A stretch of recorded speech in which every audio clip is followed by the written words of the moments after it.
Alam mo ba? Taglamig na naman. Tiyak na pahirapan na naman ang ilan sa atin na maligo. Kaya naman, kanya-kanyang pakulo ng tubig kasabay ng mainit na paghigop ng kape, gatas o tsaa. Ang ilan naman, balot na balot sa makakapal na damit o jacket. Ngayon kasi, inanunsyo na ng Pag-asa ang pagsapit ng amihan season sa ating bansa. Iba't ibang mga paraan ang inihahanda ng bawat Pilipino, maitawid lang ang malamig na mararanasan sa mahigit 4 na buwan. Pero, ano nga ba ang amihan?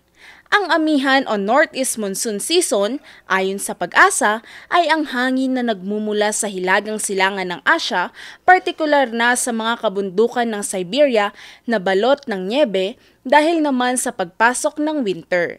Karaniwan itong malamig at tuyong hangin. Nagdudulot din ito ng mahangin at maulap na panahon kasama ang mahina o pabugso-bugsong ulan sa ilang lugar. Nararanasan ng amihan sa Pilipinas tuwing kalagitnaan ng buwan ng Oktubre hanggang Marso. Pero sa ating bansa, mas nararamdaman ang peak nito tuwing Disyembre hanggang Pebrero.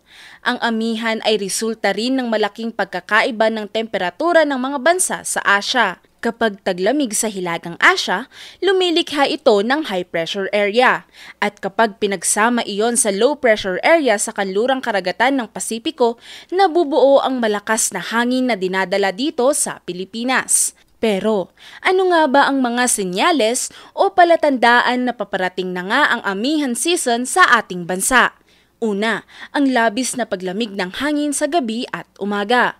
Pangalawa, mas nagiging mahangin ang panahon lalo na sa mga baybayin. At pangatlo, nagiging mas madalas ang pag-uulan sa Northern Luzon. Ang mga hanging dala ng amihan ay nagdudulot ng respiratory illnesses tulad ng ubo at sipon.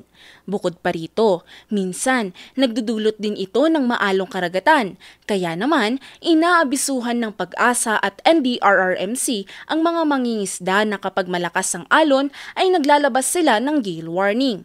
Mapanganib kasi ito lalo na sa mga maliliit na sasakyang pandagat. Ang pagdating din ng amihan ay nangangahulugang papalapit na nga ang Pasko.